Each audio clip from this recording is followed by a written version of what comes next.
اس سے پہلے بھی چند مسائل بیان کیے گئے تھے،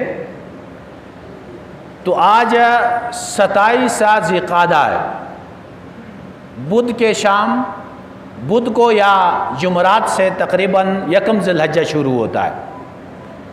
ذی الحجہ کے جو پہلے 10 دن ہیں ان کی بہت بڑی فضیلت آئی ہے روایات میں،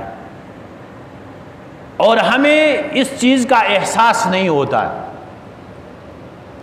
صحیح روایت ہے، آپ صلی اللہ علیہ وسلم نے فرمایا ما من ایام الدنیا ما من ایام العمل الصالح احب فیہا الی اللہ من ہذہ الایام العشرہ۔ سال کے 12 مہینوں میں جتنے دن ہیں ان تمام دنوں میں کوئی دن ایسا نہیں ہے کہ جس میں عمل اللہ کو اتنی پسند ہو جتنے ان 10 دنوں میں ہوتی ہے۔ صحابہ کرام نے پوچھا الجہاد فی سبیل اللہ یا رسول اللہ، کیا جہاد فی سبیل اللہ سے بھی ان دنوں کی عبادت کی فضیلت زیادہ ہے؟ آپ صلی اللہ علیہ وسلم نے فرمایا الجہاد فی سبیل اللہ الا ان یغزو بنفسہ ومالہ ولم یرجع۔ جہاد سے بھی ان دنوں کی فضیلت زیادہ ہے۔ ہاں البتہ ایک بندہ ہے جو اپنے جان مال سب کچھ کے ساتھ اللہ کے راستے میں نکل جائے اور واپس نہ آئے، اس کی فضیلت زیادہ ہو سکتی۔ تو ان 10 دنوں میں عبادات کا اہتمام ہونا چاہیے۔ والفجر ولیال عشر، قرآن مجید میں اللہ رب العزت نے جن 10 راتوں کی قسم اٹھائی، عبداللہ ابن عباس رضی اللہ تعالیٰ عنہ فرماتے ہیں کہ اس سے مراد 10 ذی الحجہ ہے، یعنی ذی الحجہ کے پہلا جو 10 ہے ان راتوں سے وہ مراد ہے۔ وَاذْكُرُوا اسْمَ اللَّهِ فِي أَيَّامٍ مَّعْدُودَاتٍ، اس کی تفسیر میں صحابہ کرام نے فرمایا ایام معدودات سے مراد یہی 10 ذی الحجہ ہے۔ اور اہل علم کا اس میں اختلاف ہوا کہ یہ 10 جو 10 ہے اور رمضان کا آخری 10 ہے، ان میں فضیلت کس کی زیادہ ہے؟ بعض حضرات نے کہا کہ ذی الحجہ کے پہلے جو 10 دن ہے اس کی فضیلت زیادہ ہے رمضان کے آخری 10 سے بھی، اور بعض حضرات نے کہا راتیں رمضان کے آخری 10 کی افضل ہیں، اور دن کے اعتبار سے ذی الحجہ کا جو پہلا 10 ہے اس کے دنوں کی فضیلت اس کی زیادہ ہے۔ تو ان دنوں میں اعمال کیے جائے، صدقہ خیرات کیا جائے، اپنے اڑوس پڑوس میں رشتہ داروں میں جو غریب غربا ہیں ان کے ساتھ تعاون کیا جائے، اور خصوصیت کے ساتھ اللہ رب العزت کے ذکر کا اہتمام کیا جائے، تو اس میں جتنے اعمال ہوں گے اتنا اجر بھی زیادہ ہوگا، اور جتنے برائیاں اس میں ہوں گی اتنا وبال بھی زیادہ ہوگا۔ کوئی عالم بیان کر رہے، کہا کہ جو ایک بار سبحان اللہ کہتا ہے جنت میں اس کے لیے ایک درخت لگ جاتا ہے۔ تو کسی بندے نے کہا مولوی صاحب میں نے تو بہت زیادہ لگا لیا۔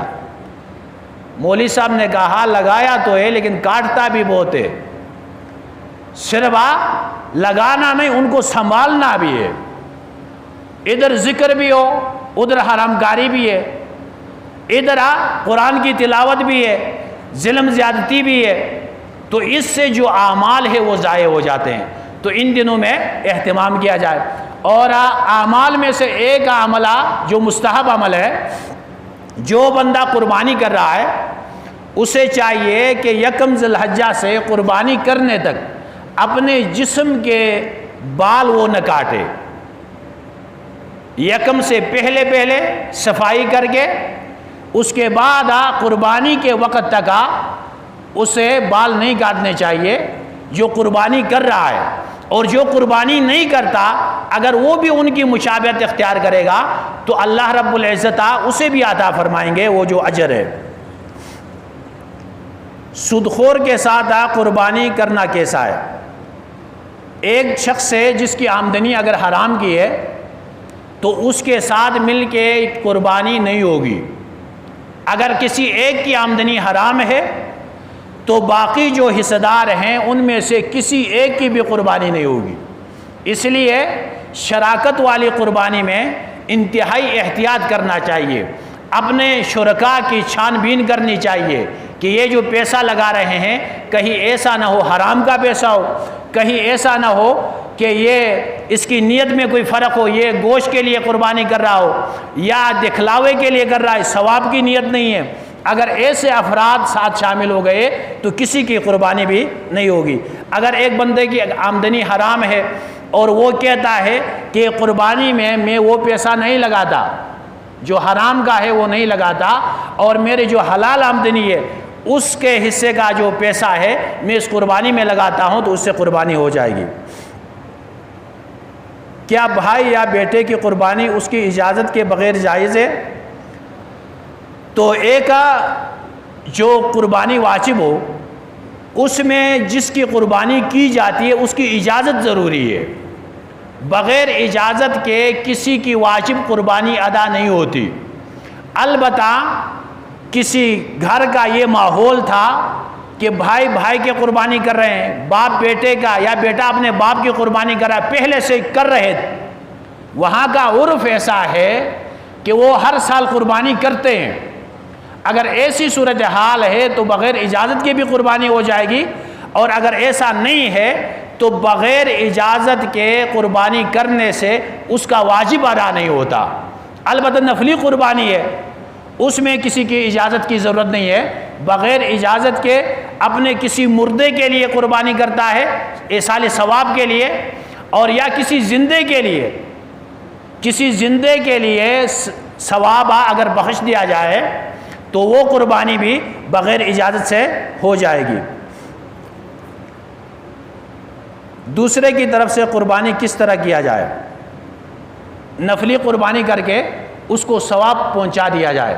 والدین کی قربانی ہے یا آپ صلی اللہ علیہ وسلم کے لیے کوئی بندہ قربانی کر رہا ہے، نفلی قربانی کی نیت کر لے اور پھر ثواب ان کے لیے بخش دے۔ ایک نفلی قربانی اور اس کا ثواب تمام امت کے لیے آپ صلی اللہ علیہ وسلم کے ساتھ، یہ بھی ہے۔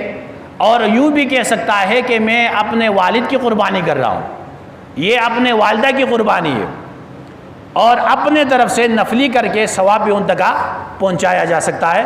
اور باقی جو مسائل ہیں وہ انشاءاللہ آئندہ درس میں بیان کیے جائیں گے۔ اللہ رب العزت ہمیں ان مسائل